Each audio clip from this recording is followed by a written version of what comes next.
levar nossos pensamentos a Jesus,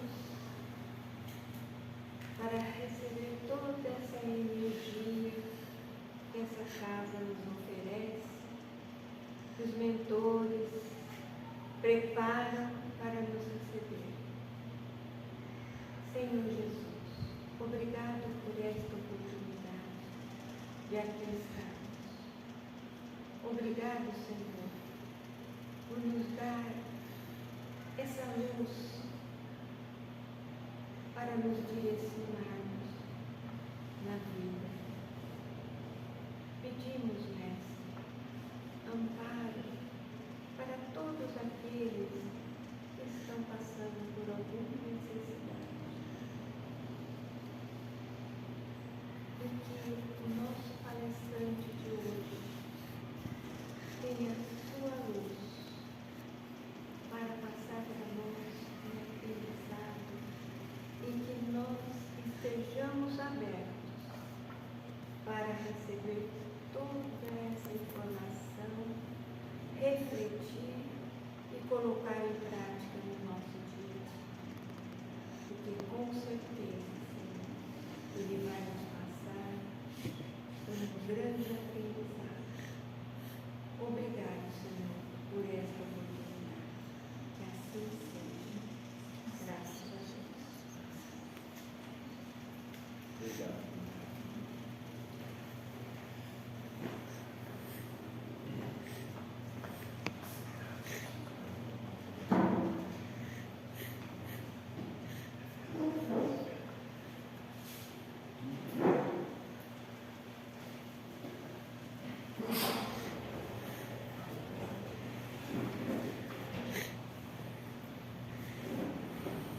Queridos amigos, boa noite.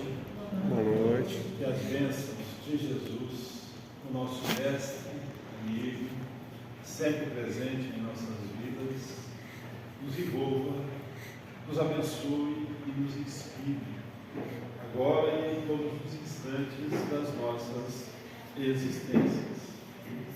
É com muito carinho, mais uma vez, todos nós nos reunimos nesta casa, que nos acolhe a todos, para relembrarmos os ensinamentos de Jesus, trazidos de volta pelas instruções dos benfeitores espirituais na codificação da doutrina espírita. Hoje nós vamos iniciar as nossas reflexões lembrando que nos dias de hoje nós vemos bastante, está sempre marcado, encontramos os mais diferentes casos das pessoas que buscam se aprimorar nas suas atividades, nas suas atividades profissionais, no meio onde atuam. E nós encontramos uma reportagem. Na realidade, a reportagem ela foi citada pelo economista Francisco Prisco Neto. Francisco Prisco Neto, ele se formou em economia há muitos anos. Hoje, ele atua na área e ele, há muitos anos, ele lembrou de uma revista. E possivelmente muitos conhecem essa história que o Francisco contou. Ele disse o seguinte: a busca que nós fazemos é para nos aprimorarmos. De fato, este é o caminho para que nós nos aperfeiçoemos. Mas na vida física, muitas vezes, nós buscamos a excelência e deixamos de lado algumas questões espirituais, questões morais. Aí nos remetem ao Evangelho segundo o Espiritismo, servir a Deus e a Mamon. Não dá para servir a Deus e a Mamon ao mesmo tempo. Mas nós encontramos uma referência que nos ajuda a explicar, ou pelo menos entender, o que muda o mundo. Quem são os homens? Quando eu digo homens, quem são as pessoas que mudam o mundo? Ele conta uma história muito fascinante. Ele diz, o Francisco Prisco Neto, ele conta uma história de que há muitos anos um repórter de uma revista, ele não cita a revista, e não cita o nome do repórter, mas ele diz mais ou menos o seguinte: este repórter tinha uma incumbência para uma matéria que seria publicada nessa revista. A incumbência qual seria? Entrevistar duas pessoas.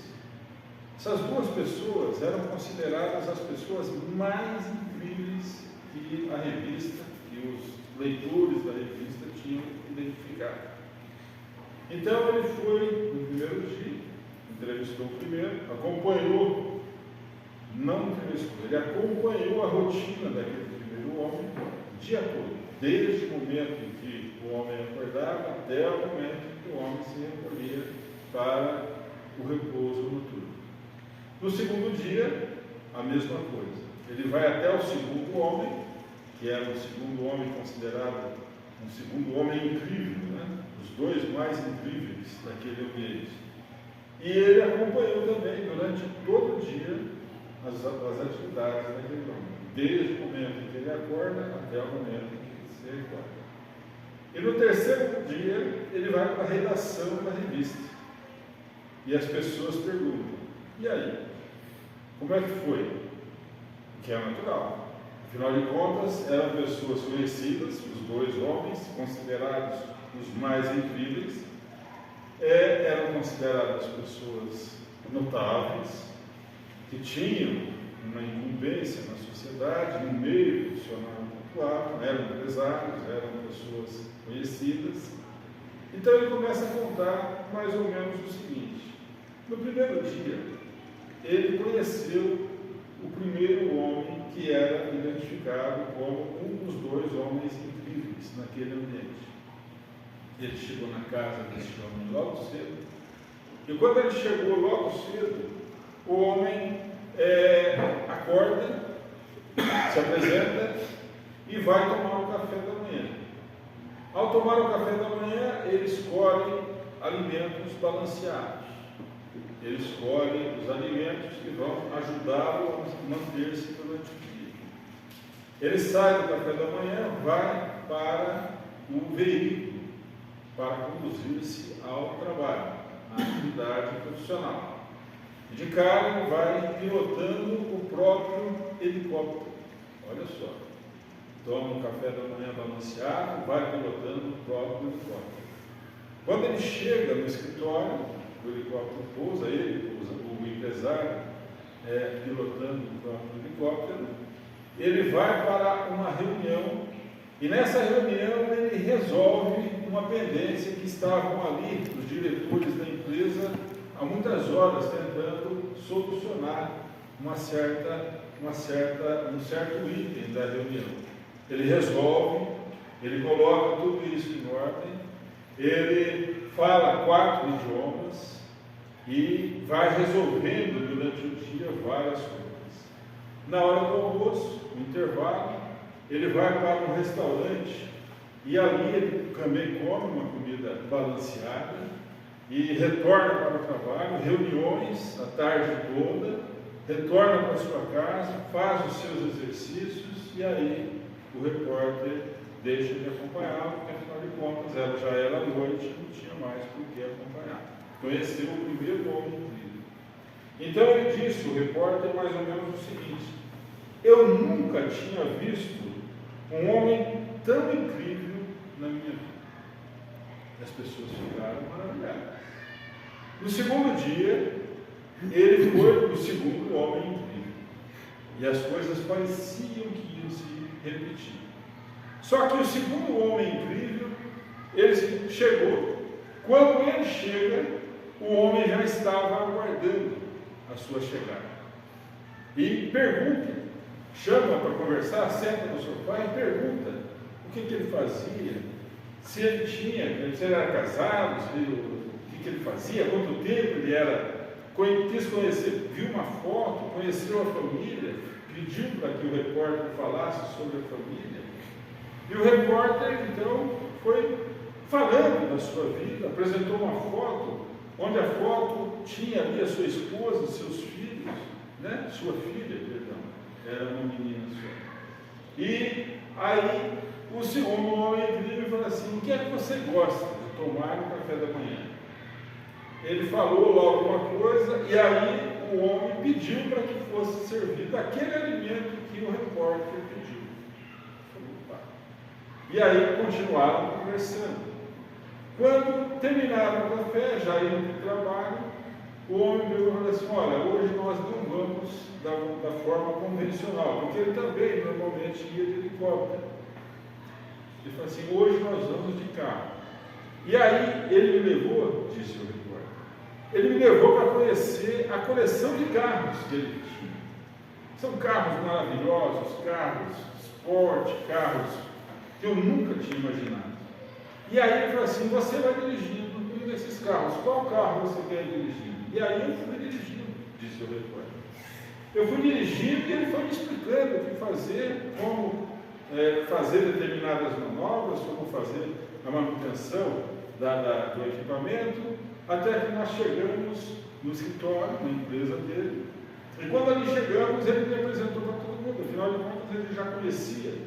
E ele então falou da minha vida para as pessoas, me apresentou como sendo alguém muito amigável. E aí ele continuou trabalhando e eu o acompanhei. Enquanto eu o acompanhava, ele foi perguntando mais o que eu gostaria de fazer. Passamos a manhã toda. Na hora do almoço, disse o repórter, ele perguntou para mim: o que é que você gosta de comer na hora do almoço? Qual a comida e qual o restaurante que você gosta de ir? E eu, meio constrangido, falei lá o prato que eu gostaria. E ele então falou assim: então nós vamos neste restaurante porque ali tem este prato que você gosta. Almoçamos, passamos a tarde com outras reuniões, onde ele me apresentava, e ali, disse o repórter, ele me abriu portas que eu nunca imaginava que poderiam ser abertas. O repórter ficou maravilhado. Terminado o dia, ele volta para casa e diz mais ou menos o seguinte: nunca ninguém me fez sentir tão incrível na vida. E aí ele, na revista, ele coloca a seguinte questão na reportagem: o primeiro homem era o homem mais incrível que eu conheci em toda a minha vida. E o segundo homem me fez sentir o homem mais incrível do mundo. O que muda o mundo, diz ele, não são os homens incríveis, não são as pessoas que se apresentam como incríveis ou que agem de forma incrível. O que muda o mundo são as pessoas que despertam nas outras pessoas o quão incrível essas pessoas são. E quando nós nos lembramos dessa história, nós nos lembramos da figura amorável de Jesus, o querido amigo de todos nós aprendizes da doutrina espírita. Quando o mestre querido esteve entre nós, ele chegou de uma forma quase que anônima, de uma forma simples. Apresentou-se no momento certo, depois de mais de 30 anos, mais ou menos 30 anos de reencarnado nas suas experiências, na sua existência, para que se iniciasse um messianato. E ali ele lança ideias, ele traz ideias para demonstrar não quanto ele era grandioso, não quanto ele é perfeito, porque isso nós vamos descobrindo conforme vamos conhecendo, mas para despertar em nós o quanto nós somos também possíveis de progredirmos, de nos aperfeiçoarmos. Humberto de Campos, espírito, no livro Boa Nova, ele conta uma história fascinante. Jesus ainda não era conhecido. Ele estava ali naqueles primeiros dias do ano 30, próximo ao templo de Jerusalém. E aí passam alguns sacerdotes, mas a figura de Jesus chamava a atenção. Porque ela irradiava simpatia, ela irradiava gerava simpatia e, ao mesmo tempo, aqueles que não conseguissem visualizar essa simpatia em Jesus, ela irradiava também o temor àqueles que ficavam ou se postavam diante dele. Então, um dos sacerdotes, daquele grupo de sacerdotes, dirige-se a Jesus e diz mais ou menos o seguinte: Galileu, que fazes na cidade? O nome desse estudioso, desse sacerdote, era o Hanã. Hanã mais tarde vai se apresentar como um daqueles que, no momento em que Jesus for aprisionado, uma hora a gente vai falar sobre isso também. Que fazes na cidade? Passo por Jerusalém, buscando a fundação do reino de Deus. Quando o sacerdote ouve a explicação, a resposta de Jesus, ele praticamente fica indignado. Porque, afinal de contas, aquele homem irradiava beleza, irradiava simpatia, irradiava autoridade, muito embora fosse desconhecido. Mas fundação de um reino era algo que o sacerdote não conseguia entender. Por reino de Deus, o que pensa ser tu a esse respeito? E Jesus disse: o reino de Deus é obra divina no coração dos homens. Obra divina em tuas mãos. Olha só, o sacerdote estava claramente contrariado, porque afinal de contas ele não imaginava que aquele moço pudesse trazer essas ideias. Então ele começa a falar: você preparou esse, você diz que vai fundar este reino, mas você por acaso conhece Roma, conhece Atenas, conhece a Grécia, as cidades da Grécia? E Jesus falava: não, eu conheço a vontade de meu Pai. Você tem exércitos? Tenho aqueles de boa vontade e sentimento, que virão de todas as partes. E aí, mas você já tem como fazer as estátuas para serem adoradas? Não. Meu reino será daqueles que tiverem o sentimento no coração e a boa vontade nas suas próprias ações e não necessitam de estátuas ou qualquer instrumento para poderem adorar. Por acaso você tem ideia da legislação de Roma, do Império Romano, e da legislação religiosa do Sinédrio? E Jesus disse: eu sei da vontade de meu Pai. Mais uma vez ele reforçou: eu sei da vontade de meu Pai. O que o Império Romano faz, quer, legisla, e o que os sacerdotes estabelecem, isso tudo, assim o fazem porque meu Pai assim o permite. E aí Hanã ficou desconsolado, né? Saiu como que zombando daquela situação. Daí a algum tempo nós vamos encontrar, daí a alguns dias nós vamos encontrar aquele moço convidando algumas pessoas. Ele estava numa cidade simples, uma pequena cidade, Cafarnaum. Ele vê dois pescadores.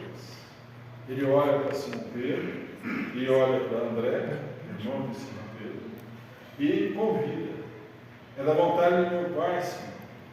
É da vontade de meu Pai que sejam pescadores de almas para a fundação do reino de Deus.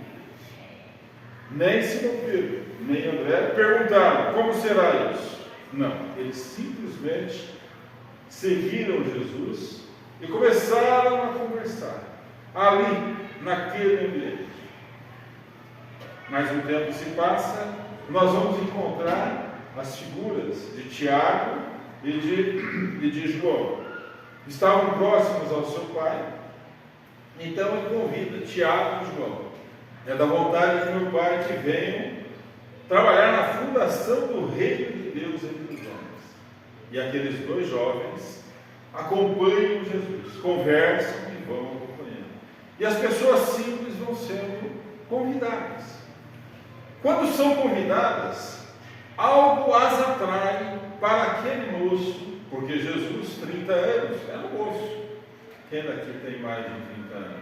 Sem querer criar caso. Nós já sabemos que 30 anos é uma criança, né? Principalmente quando a gente chega nessa fase que eu estou, ou que muitos de nós estamos, a gente olha assim, bicho, uns 30 anos, né? Então eram pessoas que estavam despertando e ao serem convidadas ficavam maravilhadas, não ficavam empolgadas, mas iam conversar com Jesus. Ele passa numa coletoria, ele passa numa agência para cobrança, onde as pessoas cobravam, pagavam impostos. E ali ele encontra o Levi. O Império Romano, eu acho que eu já falei aqui, mas vamos só lembrar. O Império Romano, ele não cobrava os impostos diretamente. Ele leiloava o direito de cobrar impostos, e aquele que ganhasse o leilão, que desse o maior lance para a cobrança de impostos, teria o direito de cobrar impostos. Pagava o valor do lance para o Império Romano e ficava com o direito de cobrar impostos. Levi, que depois será Mateus, Levi fazia isso de uma forma absolutamente natural. Para ele aquilo era natural, para ele aquilo era de conformidade com a lei, e era de conformidade com a lei. Jesus identifica naquele cobrador de impostos, detestado pelas pessoas, ele identifica alguém que tinha duas situações: sentimento e boa vontade. Todos os que Jesus convidou, os 12 amigos mais próximos, tinham sentimento e boa vontade.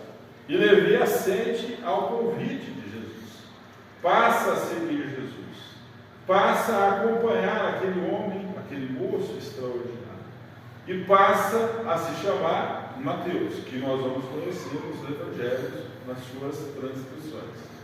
Ele vai até um moço que é um jovem, que é um comerciante, é alguém que trabalha ali, não trabalha na pescaria, tinha uma atividade bem movimentada, e convida Judas Iscariotes. E Judas fica maravilhado. Fundação do reino de Deus, aquele homem que imantava, que magnetizava com as suas palavras, passam a seguir Jesus. Forma-se o grupo mais próximo de Jesus. Tinham outras pessoas? Certamente tinham outras pessoas. Quando nós vemos os evangelhos, quando nós vemos as narrativas dos espíritos amigos acerca daqueles amigos de Jesus, das atividades de Jesus naqueles dias, nós vamos verificar que muitas outras pessoas acompanhavam Jesus, mas aqueles 12 amigos eram os amigos mais próximos. E todos eles tinham, fora Levi, que tinha um pouco mais de percepção, vamos dizer assim, de comércio, de manusear, de autoridade, mexer com documentos, fora ele, fora Judas Iscariotes, os demais eram pessoas simples, pescadores, viviam ali às margens do lago e pescavam para a própria sobrevivência, a própria subsistência. E Jesus, quando convida essas pessoas e eles aceitem, ele transforma a vida de todas essas pessoas, porque todos eles despertam. O que muda o mundo não são os homens incríveis, o que muda o mundo são aqueles que despertam nas outras pessoas o quão incríveis as pessoas são. E isso nós encontramos na figura amorável de Jesus. Quando nós pensamos, mas como?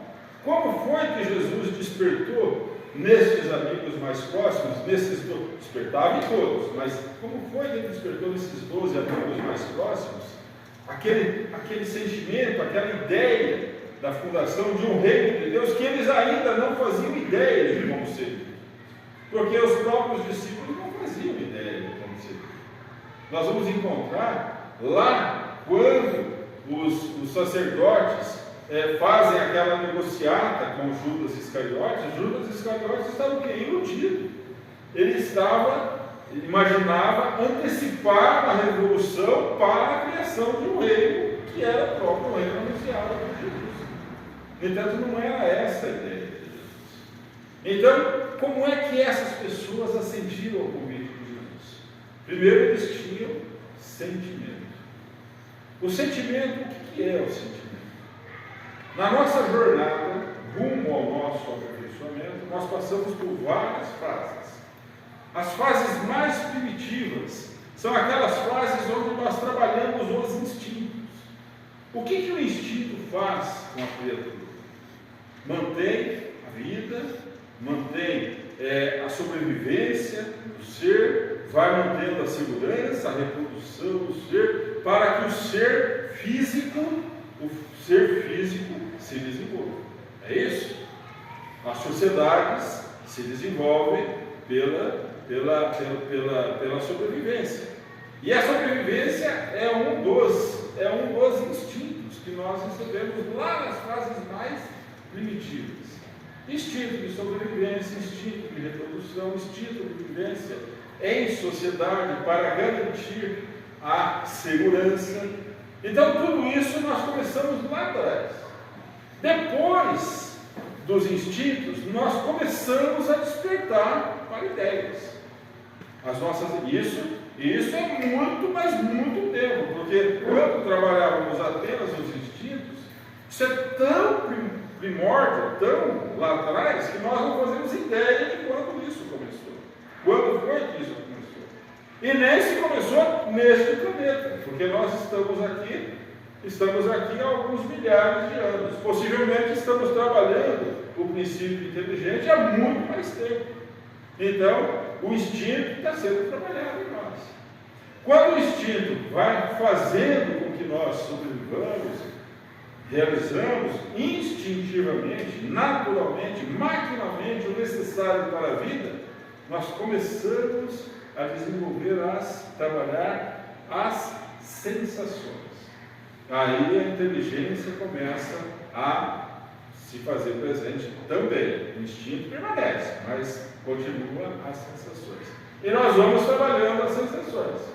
No estágio em que nós nos encontramos, o planeta Terra, que abençoadamente nos acolhe, a grande maioria dos espíritos que aqui estamos, ainda estamos na fase das sensações. Passamos pelos instintos, estamos conquistando ou desenvolvendo as sensações. E aí, o passo seguinte qual que é? O passo seguinte é incorporarmos em nós o sentimento. É nessa fase que nós estamos neste momento, onde ainda nas fases de sensações, nós vamos ter lampejos de ideias, lampejos de sentimentos. Então nós vamos ter sentimentos nobres, nós vamos ter sentimentos elevados, nós vamos nos emocionar com determinadas situações, determinadas passagens. Tudo isso é o sentimento sendo trabalhado em nós. E aí, quando o sentimento começa a ter os seus insights, tem os seus lances de sentimentos, ali, entre os sentimentos, nós vamos conhecer o amor. O amor exemplificado por Jesus, ensinado por Jesus. Então, tudo isso é algo que nós trabalhamos desde os primórdios, desde os instintos, até que os sentimentos começam a desabrochar em nós. E agora, que nós já conhecemos um pouco, porque nós ainda estamos começando essa etapa da viagem rumo ao amor, nós começamos a verificar o quão grandioso é este sentimento de amor, os demais sentimentos também, vários sentimentos, tem sentimentos que nos emocionam, o quanto isso realiza em nós, e nós ficamos emocionados, nós nos deixamos envolver por essas situações, nós passamos a compreender que quando agimos de forma a colocar o sentimento, a sublimar o sentimento nas nossas ações, os maiores beneficiados são, ou somos, nós mesmos. Porque, primeiramente, nós nos sentimos bem, nós sentimos bem-estar. consciência tranquila do dever retamente cumprido. Faz o bem, e aí nós nos sentimos algo bom, algo que nos traz paz, paz de consciência. E isso nós não podemos avaliar enquanto não começamos a despertar, enquanto não começamos a trabalhar esses sentimentos. Os discípulos estavam nessa fase. Olha só, 2000 anos se passaram, Jesus caminha junto com aqueles homens simples e que tinham sentimento, já tinham algo nobre. Isso não é da noite para o dia, isso certamente foi trabalhado durante muitas encarnações antes de chegarem naquele momento. Mas quando Jesus fala ao sacerdote que o sentimento e a boa vontade seriam os instrumentos de Deus para que aqueles que pudessem colaborar com ele na fundação do reino de Deus, ele se referia a essas situações. Hoje nós começamos a compreender isso. Então, nós começamos a despertar. Algumas coisas começam a ficar sem sentido nas nossas ações. Eu perguntei aqui quem tem menos de 30, mas também quem tem mais de 60, quem estamos na fase dos 70, existem algumas coisas que não fazem mais sentido na nossa vida, não tem mais graça, não é? Existem coisas que ele fala assim, puxa vida, corri tanto atrás de determinadas situações, corri atrás de determinadas realizações, chegaram, passaram, realizamos, e a gente fala assim, Niki é o que? O Niki é parente do vai que, né? Vai que ou Niki, nós não sabemos o que isso vai preencher na nossa vida, a não ser que a nossa busca seja aquela coisa de realização de coisas materiais. Ok, o que é importante também, mas porque a vida material é importante, a gente sempre lembra, vivemos no mundo material, que nos sensibiliza materialmente, que nos traz necessidades materiais, então nós não podemos esquecer das nossas realizações materiais, mas existem algumas coisas que não nos chamam mais a atenção. Aliado a isso, a boa vontade. Homens simples, não tinham nada que os elevasse naquela sociedade. Eram pessoas simples. É um pescador, deve morar por ali. O cara está sempre por ali, é ele, o irmão dele, tem uma turma de amigos, né? É por ali. Imagine Jesus com o psiquismo superior perguntando, né, quem era Pedro, quem era não, já sabia. Mas imaginemos nós perguntar quem é fulano, é um cara lá, não é assim, filho? Conhece fulano? Alguém daqui já ficou perdido numa cidade grande? E numa cidade pequena? Cidade pequena é mais fácil, porque a gente pergunta e todo mundo nos dá a ficha. Você está procurando o Cícero? O Cícero, você vai encontrar o Cícero assim, olha, vai tal hora, porque ele trabalha até tal hora, e se você não for tal hora, você não vai encontrar, não é assim? E vai até tal hora, porque ele tem atividade amanhã cedo, ele tem determinados compromissos, não é assim? E com todos nós somos assim, ficha completa. Então, esses discípulos, esses seguidores de Jesus, aqueles amigos mais próximos, eles tinham isso, sentimento e boa vontade. Allan Kardec indaga dos benfeitores espirituais acerca dos caracteres do homem de bem. Questão 1918 de O Livro dos Espíritos. Por que indício se pode reconhecer em um homem o progresso real que lhe elevará o espírito na hierarquia espírita? Olha só, isso está no livro 3, no capítulo 12 da perfeição moral. E os benfeitores espirituais respondem: o espírito prova sua elevação quando todos os atos da sua vida corporal representam a prática das leis de Deus, e quando antecipadamente compreende a vida espiritual. Quer dizer que precisa ser espírita para ser um homem de bem? Não. Nós temos familiares, nós temos conhecidos, nós temos amigos que não conhecem absolutamente nada de doutrina espírita. Não fazem a menor ideia do que é a doutrina espírita. Nunca compulsaram nenhum dos livros, nenhuma das revistas, nenhum dos livros escritos por Kardec, que são as bases da codificação da doutrina espírita. Mas tem um comportamento tal que ensejam a ideia de que tenha certeza de que a vida continua. E continuam agindo de forma elevada, ilibada. Nós vamos encontrar qual é o verdadeiro homem de bem. O que o verdadeiro homem de bem faz? Pratica a lei de justiça, de amor e caridade na sua maior pureza. Precisa ser espírita? Não. A maioria, a grande maioria dos homens de bem não são espíritas. Nunca ouviram falar de doutrina espírita. Não conhecem nada de doutrina espírita. Mas são homens que trazem exemplos, que fazem com que a lei de justiça, de amor e de caridade seja vivida na sua, seja observada na sua máxima. Na questão de 1886, esta é aquela que todos nós conhecemos, né? Qual o verdadeiro sentido da palavra caridade, como a entendia Jesus? Indaga Allan Kardec.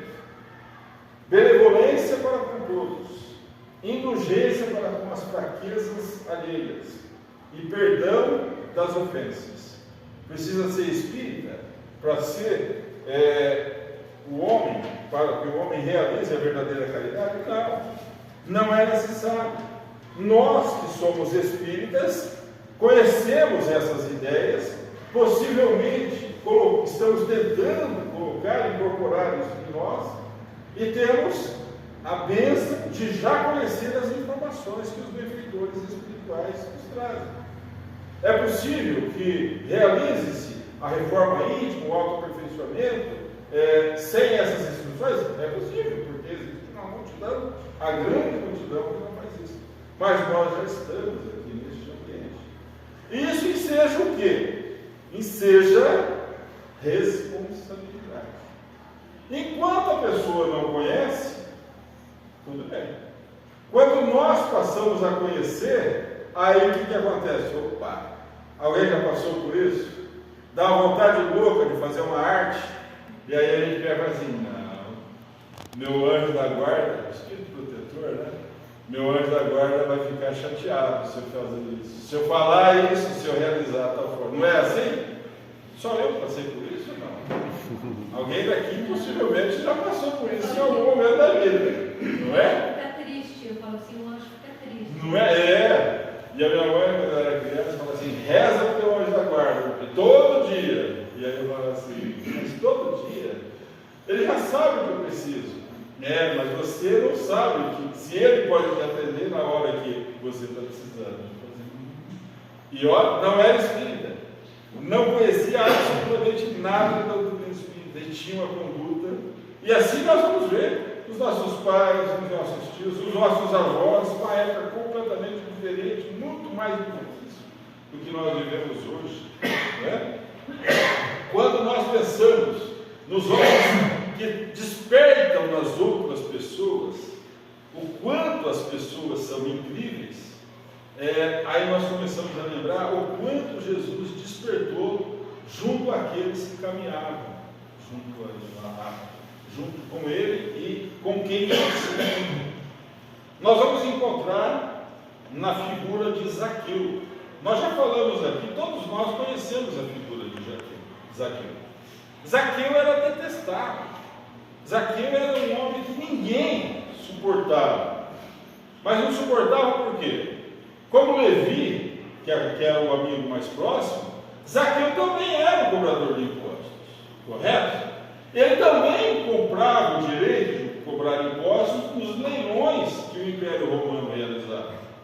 E ele vencia esses leilões, arrematava esse direito de forma justa, de forma legal, conforme estabelecido pelo próprio Império Romano.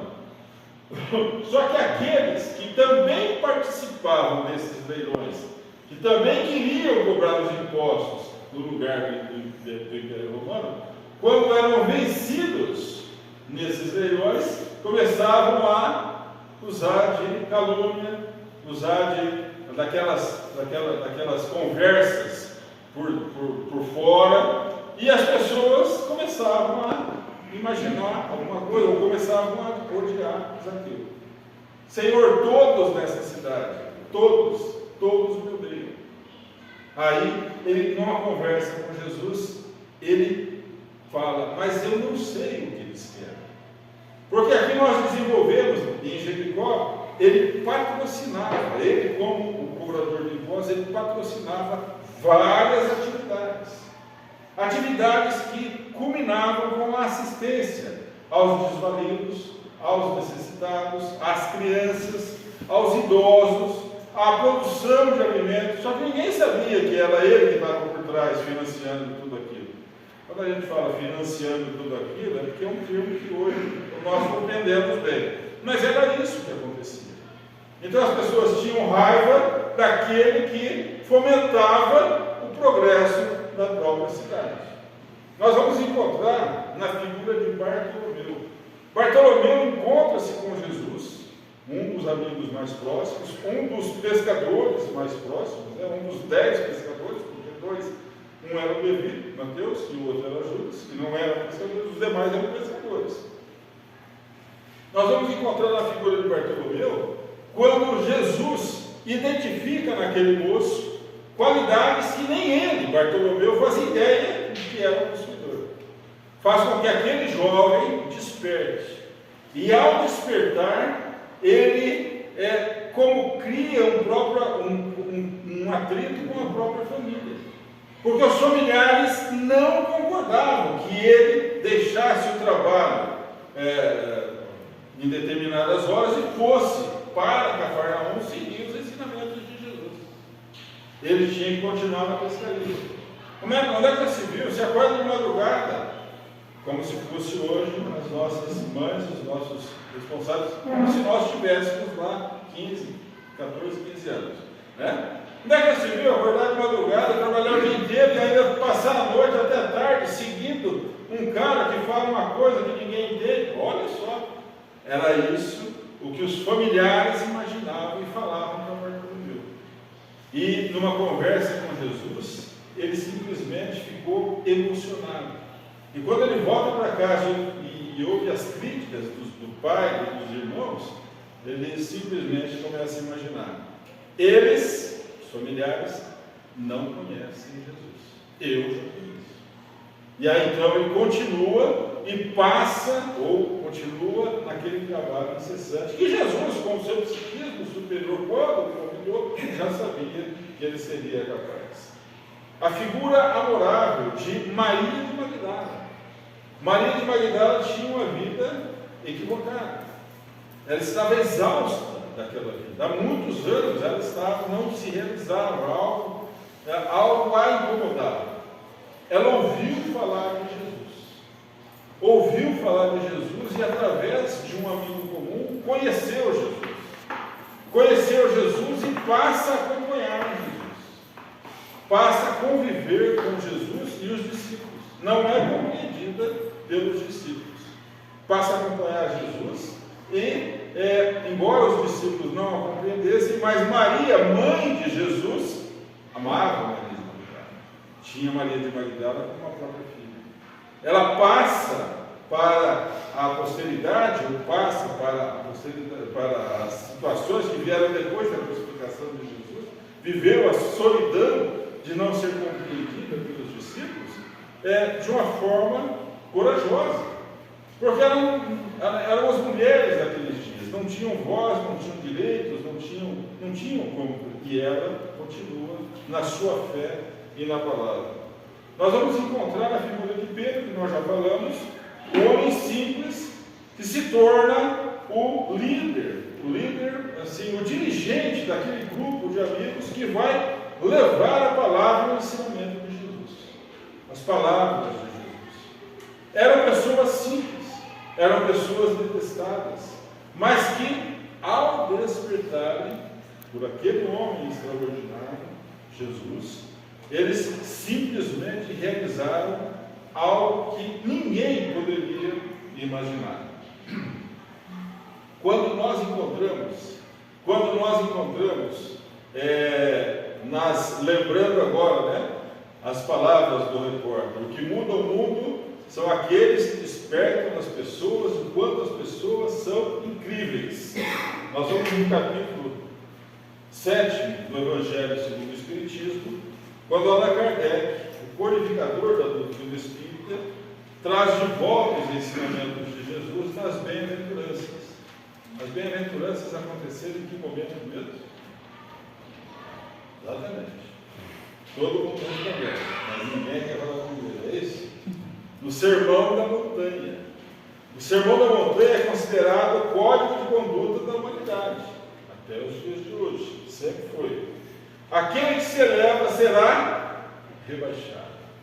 Em algum momento Jesus disse acerca da pobreza de espírito, e Allan Kardec, nos seus comentários, fala exatamente sobre isso.